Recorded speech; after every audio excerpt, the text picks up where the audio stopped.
Assalamualaikum everyone, I am your biology teacher. Last time we studied about enzymes, uses of enzymes. First of all, we repeat our previous lecture, then we will read further. We studied about enzymes, chapter number 6, which is enzymes. Enzymes क्या होते हैं? enzymes के बारे में हमने पढ़ा था कि these are the biological catalysts and these are made up of proteins. First of all, catalyst क्या होते हैं? मैंने आपको बताया कि कैटलिस्ट जैसे हम केमिस्ट्री में पढ़ते हैं कि कोई भी केमिकल रिएक्शन परफॉर्म हो रहा हो, तो अगर हमने उस रिएक्शन को स्पीड अप करना हो तो हम उसमें कुछ सब्सटेंसेस यूज करते हैं जो कि उस केमिकल रिएक्शन को स्पीड अप कर देते हैं और हमारा जो रिएक्शन है वो जल्दी से परफॉर्म हो जाता है। और बायोलॉजिकल क्यों कह रहे हैं? क्योंकि ये जो केमिकल रिएक्शंस हैं ये लिविंग बॉडी के अंदर परफॉर्म हो रहे होते हैं, इसलिए इसको बायोलॉजिकल कैटलिस्ट का नाम दिया जाता है। और जो एंजाइम्स हैं वो प्रोटीन से मिलकर बने हुए होते हैं। इसकी डेफिनेशन की बात करते हैं। तो डेफिनेशन क्या है? Substances which speed up the chemical reaction but remain unchanged itself.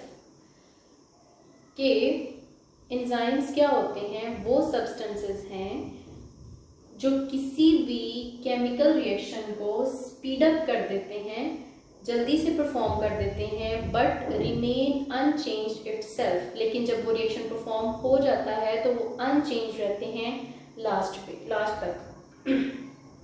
Reaction perform होने के बाद भी हमें हमारा catalyst as it is obtain हो जाता है, उसमें किसी किस्म की कोई चेंज नहीं आती। ये है हमारी एंजाइम्स की डेफिनेशन। हमने पढ़ा था मेटाबॉलिज्म के बारे में, बेसिकली स्टडी करेंगे हम कि मेटाबॉलिज्म क्या होता है, कि जो केमिकल रिएक्शन की हम बात कर रहे हैं वो हैं क्या, बेसिकली किन केमिकल रिएक्शन की बात कर रहे हैं। तो हमारी बॉडी के अंदर जितने भी केमिकल रिएक्शन हो रहे होते हैं, लाइक हम ग्रो कर रहे होते हैं, हाइट वाइज वेट वाइज बढ़ रहे होते हैं, हमारा बॉडी स्ट्रक्चर चेंज हो रहा होता है, हम अपने इन्वायरमेंट के अकॉर्डिंग रिस्पॉन्ड कर रहे होते हैं, हम रिप्रोड्यूस कर रहे होते हैं एंड मैनी मोर थिंग्स। जो भी हमारी बॉडी के अंदर रिएक्शन परफॉर्म हो रहे होते हैं उनका जो सम टोटल होता है उसको हम मेटाबॉलिज्म कहते हैं। मेटाबॉलिज्म की फर्दर 2 टाइप्स हैं, एनाबॉलिज्म एंड कैटाबॉलिज्म। जो एनाबॉलिज्म है उसको एंडोथर्मिक रिएक्शन भी कहा जाता है और जो कैटाबॉलिज्म है उसको एक्सोथर्मिक रिएक्शन भी कहा जाता है। अब अगर हम देखें कि एनाबॉलिज्म क्या है, तो एनाबॉलिज्म में मॉलिक्यूल्स कंबाइन करते हैं, हमारे पास एक लार्जर मॉलिक्यूल बनता है। इस रिएक्शन के अंदर हमें एनर्जी रिक्वायर्ड होती है। ओके, जो सेकंड वन है कैटाबॉलिज्म, उसमें जो लार्जर मॉलिक्यूल बना हुआ होता है वो ब्रेक डाउन हो जाता है इनटू स्मॉलर मॉलिक्यूल्स में। और मैंने आपको बताया था कि जब स्मॉलर मॉलिक्यूल्स में ब्रेक डाउन हो जाएगा तो जो एनर्जी उसको एक लार्जर मॉलिक्यूल बनने के लिए रिक्वायर्ड थी वो एनर्जी उस टाइम पे रिलीज हो जाएगी, इसलिए इसको एक्सोथर्मिक रिएक्शन कहते हैं। अगर आपको याद हो तो मैंने आपको 2 एग्जांपल्स भी बताई थी, वो सुक्रोज प्लस H2O था और उसमें हम एज अ कैटलिस्ट क्या यूज कर रहे थे? सुक्रेज। और हमारे पास क्या प्रोडक्ट्स आ रही थी? Glucose, fructose and ATP obtain हो रहा था। इसी तरह से मैंने आपको एनाबॉलिक रिएक्शन की भी एक एग्जांपल बताई थी, आप उसको रिकॉल कर लीजिएगा। अब आगे चलते हैं। एक्टिवेशन एनर्जी क्या होती है? कि कोई भी रिएक्शन परफॉर्म करने के लिए जो उसको स्टार्टिंग पे एनर्जी चाहिए होती है वो उसकी एक्टिवेशन एनर्जी कहलाती है। ओके, अब सबस्ट्रेट की बात करते हैं। तो मैंने एक डायग्राम नीचे बनाई हुई है छोटी सी कि एक एंजाइम है, वहां पे कोई रिएक्शन परफॉर्म होना है तो उसके साथ एक सबस्ट्रेट ऊपर अटैच्ड होगा, वो उसकी एक्टिव साइट पे अटैच्ड होगा और रिएक्शन परफॉर्म होना स्टार्ट हो जाएगा। और जब रिएक्शन परफॉर्म होगा तो हमारे पास हमारी डिजायर्ड प्रोडक्ट बनेगी।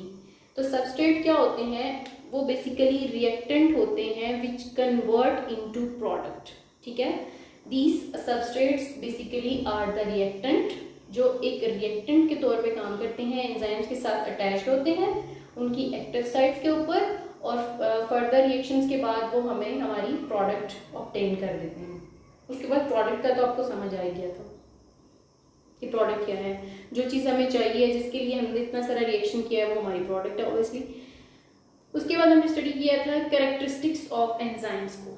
करेक्टरिस्टिक्स ऑफ एंजाइम्स के बारे में हमने बहुत डिटेल से स्टडी किया था कि करेक्टरिस्टिक्स ऑफ एंजाइम्स क्या होते हैं, कि ये स्पेसिफिक होते हैं, मतलब हर एंजाइम्स जो है वो स्पेसिफिक होता है for the reaction to their substrate. इनकी एक्टिव साइट होती है, उस एक्टिव साइट के ऊपर आकर ही हमेशा से सबस्ट्रेट अटैच होता है। फिर कुछ इनहिबिटर्स होते हैं, कुछ एक्टिवेटर्स होते हैं। इनहिबिटर्स क्या होते हैं कि हमें लेट्स सपोज हमें रिएक्शन को कहीं पे स्टॉप करना है तो हम इनहिबिटर्स को यूज़ करते हैं और अपने रिएक्शन को इनहिबिट कर देते हैं। इनहिबिट करने का मतलब वैसे भी होता है कि बंद करना किसी चीज़ को। तो इनहिबिटर्स क्या है कि स्टॉप करने के लिए यूज़ होते हैं, और एक्टिवेटर्स क्या है उस रिएक्शन को दोबारा से स्टार्ट करने के लिए यूज़ होते हैं। कोफैक्टर्स की हमने बात की थी कि जो किसी भी एंजाइम के नॉन प्रोटीन मॉलिक्यूल्स जो होते हैं उनको कोफैक्टर्स कहा जाता है। उसमें फर्दर 2 टाइप्स थी, प्रोस्थेटिक ग्रुप था, कोएंजाइम्स थे कि अगर वो लूजली अटैच्ड हो जाए एंजाइम्स के साथ तो हम उसको कहते हैं कोएंजाइम्स, और अगर कोफैक्टर जो है वो टाइटली अटैच्ड हो जाता है एंजाइम्स के साथ हम उसको प्रोस्थेटिक ग्रुप कहते हैं।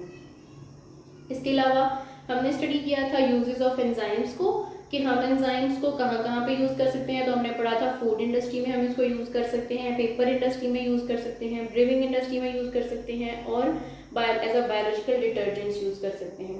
जैसे मैंने आपको बताया था कि फूड इंडस्ट्री में कैसे कि एंजाइम्स ब्रेक कर देते हैं स्टार्च को इनटू सिंपल शुगर और हमें प्रोडक्शन हो जाती है ब्रेड एंड बन्स की।